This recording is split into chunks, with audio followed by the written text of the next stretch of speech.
દેવભૂમિ દ્વારકા જિલ્લાના ખંભાળિયામાં કલ્યાણ બાગથી ઘી ડેમ તરફ જતા રસ્તા પર લોકો જોખમી રીતે પસાર થઈ રહ્યા છે અને આ મજબૂરી પણ છે।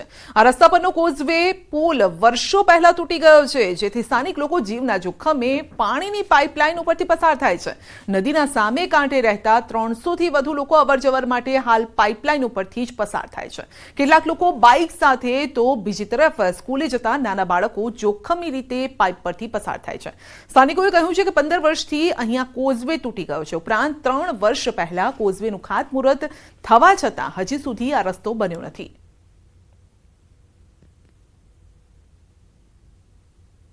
આનંદબાગથી ઘી ડેમ એને જવા માટે રસ્તો અત્યારે તૂટી ગયો છે, બરાબર। આજથી 15-17 વર્ષ પહેલાંનો આ પુલ તૂટી ગયો છે। હવે આમાં ઓલા 3-4 વર્ષ પહેલાં ખાતમુહૂર્ત થઈ ગયું છે, મુહૂર્ત કરી ગયા પણ હજી આનું નિર્ણય આવ્યું નથી। છોકરા ટપાડા માટે 4 પગે થઈને અહીંયાથી જાય છે, બરાબર। અને આમ જો ફરીને જાય તો 7-8 કિલોમીટર। આ કેટલા 15 થી 17 વર્ષથી આ તૂટી ગયો છે।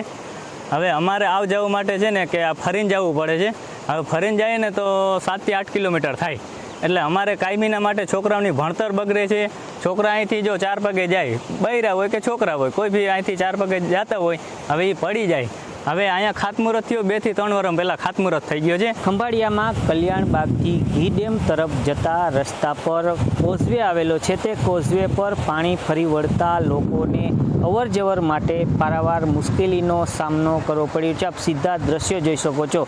ખંભાળિયામાં કલ્યાણ બાગથી ઘી ડેમ તરફ જતો આ રસ્તો છે, તે રસ્તો હાલ પાણીમાં ગરકાવ થઈ ચૂક્યો છે। ત્યારે આ લોકોને અવર જવર માટે આ પાણીની પાઇપલાઇન છે, તે પાઇપલાઇનનો પુલ છે, તે પુલ પાઇપલાઇન ઉપરથી લોકોને પસાર થવા મજબૂર બનવું પડે છે। આપ સીધા દ્રશ્યો જોઈ શકો છો। લોકો અવર જવર માટે મુશ્કેલીનો સામનો કરી રહ્યા છે। ભારે વરસાદ થયો હોય ત્યારે વર્ષો પહેલાં સ્થાનિકોનું કહેવું છે કે અહીં એક પુલ હતો, તે પુલ ધરાશાયી થઈ ચૂક્યો છે।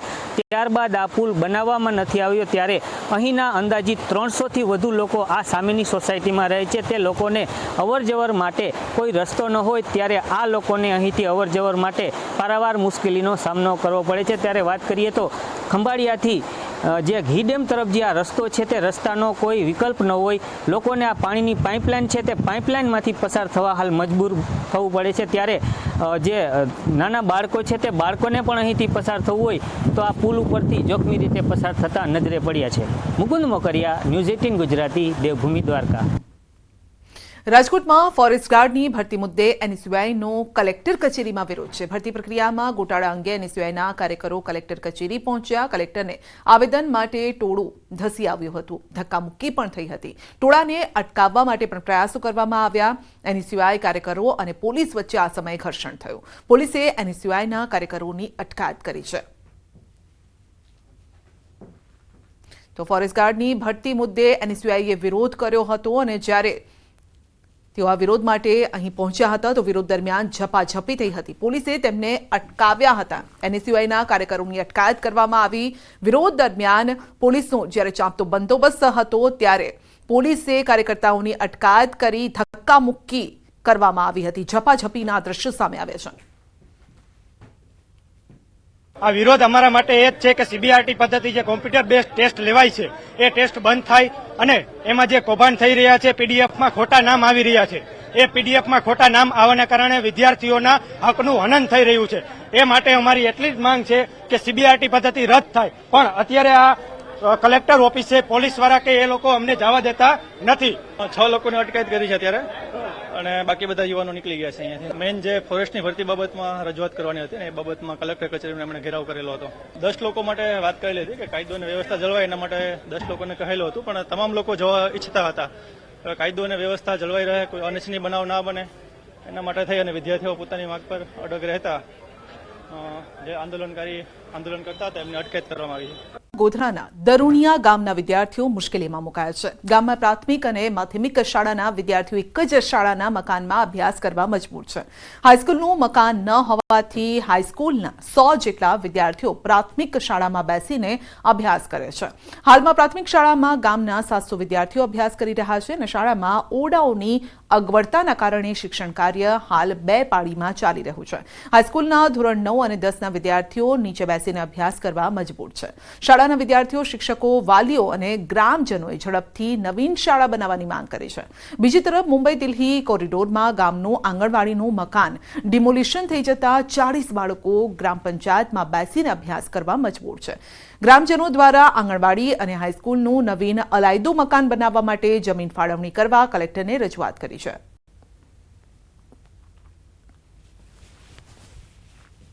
હું ધોરણ 10 માં અભ્યાસ કરું છું. મેં આ શાળામાં 1 થી 8 ધોરણ અભ્યાસ કર્યો છે અને અત્યારે હાઈસ્કૂલમાં પણ અહીંયા જ અભ્યાસ કરું છું. પરંતુ અમારું પોતાનું મકાન ના હોવાથી અમે પ્રાથમિક શાળામાં જ બેસીએ છીએ. અમારું પોતાનું પ્રોજેક્ટ લેબોરેટરી નથી. હાલ શાળામાં ધોરણ 9માં 60 અને 10માં 31 બાળકો અભ્યાસ કરી રહ્યા છે. શાળા 2020થી અહીંયા ચાલે છે અને શાળાને પોતાનું મકાન છે નહીં અને શાળા દરુણિયા ખાતેની હાલની આ પ્રાથમિક શાળામાં બેસે છે. શાળામાં દરુણિયા પ્રાથમિક શાળામાં પણ 1 થી 8ના ડબલ વર્ગો ચાલે છે. આપણે નેશનલ હાઈવે દિલ્હી બોમ્બેનો રોડ નીકળી એમાં મારી આંગણવાડી ડેમોલેશન થઈ છે. તો હાલમાં મારે 40 બાળકો છે તો પંચાયત ઘરમાં બેસાડીએ છીએ, સરપંચશ્રીએ આપી છે. તો એમાં મારે રૂમ એક નાનો છે એટલે એમાં સ્ટોક બી હોય છે, બાળકો 40 હોય છે. પંચમહાલ જિલ્લાના મુખ્ય મથક ગોધરા નજીક આવેલા દરુણિયા ગામમાં શિક્ષણને લઈને બાળકોને અગવડતા પડી રહી છે. હું આપને સીધા દ્રશ્યો બતાવીશ. હાલ આપણે દરુણિયા ગામને ગ્રામ પંચાયત ભવન ખાતે છીએ. આ ગ્રામ પંચાયતના ભવનમાં હાલ આંગણવાડી કેન્દ્ર ચાલી રહ્યું છે. દિલ્હી મુંબઈ જે કોરિડોર છે તેમાં આંગણવાડીનું મકાન હતું જે ડિમોલેશન થઈ જતા હાલ આંગણવાડીના 40 જેટલા જે બાળકો છે એક નાના વર્ગખંડમાં અભ્યાસ કરવા માટે મજબૂર બન્યા છે. સાથે સાથે અંદરના પણ દ્રશ્યો બતાવીશ. એક જ વર્ગ છે જેમાં બાળકોને અભ્યાસ કરાવવામાં આવી રહ્યો છે. સાથે જ અહીંયા જે બાળકો માટે નાસ્તો તૈયાર કરવામાં આવે છે, સાથે સાથે જ અહીંયા બાળકોને આપવામાં આવતા પૌષ્ટિક આહારનો જે જથ્થો છે તમામ એક 20 બાય 20નો જે ઓરડો છે તેમાં રાખવા માટે અહીંયાના જે સંચાલક છે તેઓ મજબૂર બન્યા છે.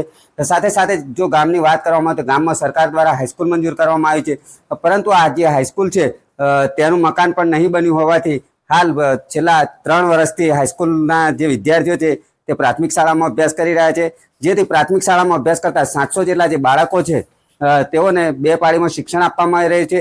બીજી તરફ જે શાળા છે તેમાં પ્રયોગશાળા, કોમ્પ્યુટર લેબ અને રમતગમતનું મેદાન નહીં હોવાથી બાળકોના અભ્યાસને હાલ ખૂબ જ અસર પડી રહી છે. જેથી વહેલી તકે સરકાર દ્વારા ગ્રામજનોએ જે કલેક્ટરને જમીન માટેની ફાળવણીની માગણી કરી છે જે પૂરી કરવામાં આવે એવું ગામના રહીશો માગણી કરી રહ્યા છે. રાજેશ જોશી, ન્યૂઝ 18 ગુજરાતી, ગોધરા, પંચમહાલ. ગુજરાતમાં શિક્ષણ મુદ્દે કોંગ્રેસે સરકાર પર આકરા પ્રહાર કર્યા છે અને છેલ્લા 6 વર્ષમાં રાજ્યમાં શિક્ષણનું સ્તર કથળીને અધોગતિ તરફ જતું હોવાનો આરોપ લાગ્યો છે. નીતિ આયોગના સસ્ટેનેબલ ડેવલપમેન્ટ ગોલ ઓફ ઇન્ડિયાના રિપોર્ટનો હવાલો આપીને કોંગ્રેસે સવાલ ઉઠાવ્યા છે. કોંગ્રેસ પ્રવક્તા પાર્થિવરાજ કઠવાડિયાએ કહ્યું છે કે વર્ષ 2018માં ગુજરાત શિક્ષણ મુદ્દે ફ્રન્ટ રનર હતું અને જે વર્ષ 2023-24માં પરફોર્મરમાં આવી ગયું છે. શિક્ષકોની ઘટ વચ્ચે વિદ્યાર્થીઓનો ડ્રોપઆઉટ રેશિયો વધ્યો હોવાનો આક્ષેપ લગાવ્યો છે.